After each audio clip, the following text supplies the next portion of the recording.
اب آپ کو بیان کریں گے برج ثور کے بارے میں کہ ان کا 1 سے 10 ستمبر کا یہ اشرہ علم نجوم کی روشنی میں کن معاملات کو ظاہر کر رہا ہے۔ وہ لوگ جو 21 اپریل سے 20 مئی کے اشرے کے دوران پیدا ہوئے ہیں وہ برج ثور کے تحت آتے ہیں۔ اس کے علاوہ اگر آپ کو اپنی تاریخ پیدائش معلوم نہیں ہے اور آپ کا نام بے واو سے شروع ہوتا ہے تو وہ بھی برج ثور کے تحت آئیں گے۔ برج ثور والوں کو میجر پلینٹس کی موومنٹ کے بارے میں بتاتا جاؤں کہ 5 ستمبر سے مریخ ان کے برج سرطان یعنی کہ ان کے تیسرے گھر میں آ جائے گا۔ ان کے ذائچے میں ایک اچھی بات یہ بھی دیکھنے میں آئے گی کہ ان کا حاکم تالا زہرہ وہ بھی اپنے برج میں بیٹھا ہوا ہے۔ اگر نظرات کے حوالے سے بات کی جائے تو اس اشرے کے آغاز میں ہی قمر تسدیس کی نظر بنائے گا مشتری کے ساتھ اور قمر کران کرے گا عطارد کو۔ اس کے علاوہ 3 ستمبر کو مریخ تربیع کرے گا نیپچیون کو اور قمر مقابلے کی نظر پہ ہوگا زحل کے ساتھ۔ ان معاملات کے اور ان کو آپ کی پوزیشنوں کے پیش نظر ہم کہہ سکتے ہیں کہ اس اشرے کے آغاز سے ہی آپ کے مالی معاملات میں بہتری آتی نظر آ رہی ہے۔ اس کے علاوہ اس اشرے کا وقت ایک ایسا وقت ثابت ہوگا کہ جب آپ کو گھریلو سکون میسر آئے گا۔ اس کے علاوہ وہ لوگ جو سواری خریدنے کا ارادہ رکھتے ہیں ان کو بھی چاہیے کہ ان دنوں میں ضرور کوشش کریں، اللہ کے فضل و کرم سے بہتر نتائج ملتے نظر آئیں گے۔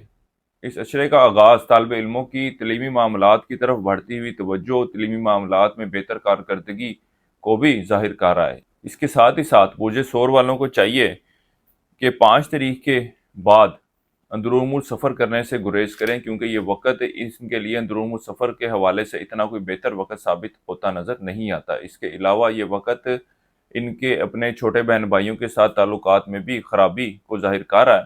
وہ لوگ جو روزگار کی تلاش میں ہیں ان کو چاہیے کہ 5 تاریخ کے بعد ضرور کوشش کریں، اللہ کے فضل و کرم سے ایک بہتر اور اچھی نوکری ملتی نظر آ رہی ہے۔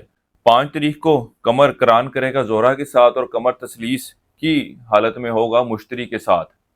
اس کے علاوہ 7 تاریخ کو عطارد تربیع کرے گا یورینس کے ساتھ، جس کے پیش نظر آپ کی صحت میں بہتری آتی نظر آ رہی ہے اور اللہ کے فضل و کرم سے آپ کا اچھی اور بہتر صحت سے واسطہ رہے گا۔ اس کے علاوہ ان دنوں میں آپ اپنے روزمرہ معاملات کو، اپنے پیشہ ورانہ معاملات کو انتہائی اچھے اور خوبصورت طریقے سے لے کر چلتے نظر آئیں گے۔ وہ ملازم پیشہ افراد جن کو دفتری معاملات کے حوالے سے پچھلے کچھ عرصے سے مشکلات اور پریشانیوں نے گھیر رکھا تھا، اوور لوڈڈ تھے، اوور برڈن تھے، اب یہ ان معاملات سے انتہائی خوبصورتی کے ساتھ نکلتے نظر آئیں گے اور اپنے معاملات کو انتہائی سمجھداری کے ساتھ لے کر چلتے نظر آئیں گے اور اپنے لوگوں کے ساتھ اپنے آس پاس کے ماحول کو، دفتری ماحول کو ایک بہتر اور اچھی شکل دیتے نظر آتے ہیں۔ اس کے علاوہ اس اشرے کا وقت آپ کے لوگوں کے ساتھ اچھے اور بہتر تعلقات کے استوار ہونے کو بھی ظاہر کر رہا ہے۔ اس اشرے کے دوران شمس مقابلے کی پوزیشن میں ہوگا زحل کے ساتھ اور 8 تاریخ کو قمر تسلیس کرے گا زحل کے ساتھ اور قمر مقابلے کی نظر پر ہوگا یورینس کے ساتھ۔ اس اشرے کے آخری ایام میں آپ کے شریک حیات کے ساتھ کچھ انبن ہوتی نظر آ رہی ہے۔ اس کے علاوہ ان معاملات کے حوالے سے آپ کو انتہائی محتاط رہنے کی ضرورت ہے۔ آپ کے تعلقات میں سنگین قسم کی خرابی بھی واقع ہو سکتی ہے۔ آپ کے شریک کار نے آپ سے کچھ ایکسپیکٹیشنز، آپ سے کچھ خواہشات وابستہ کر رکھی ہیں جس پر آپ پورا اترتے نظر نہیں آتے، جس کی وجہ سے معاملات خراب ہوتے نظر آ رہے ہیں۔ اس اشرے کے آخری ایام آپ کے دوستوں کے ساتھ معاملات میں خرابی اور ان سے وابستہ اگر کوئی کام ہے تو وہ بھی مقررہ وقت پر ہوتے نظر نہیں آ رہے۔ اس کے علاوہ اگر کوئی میل ملاقات کا ارادہ کرتے بھی ہیں تو جانا نہ ہو سکے گا۔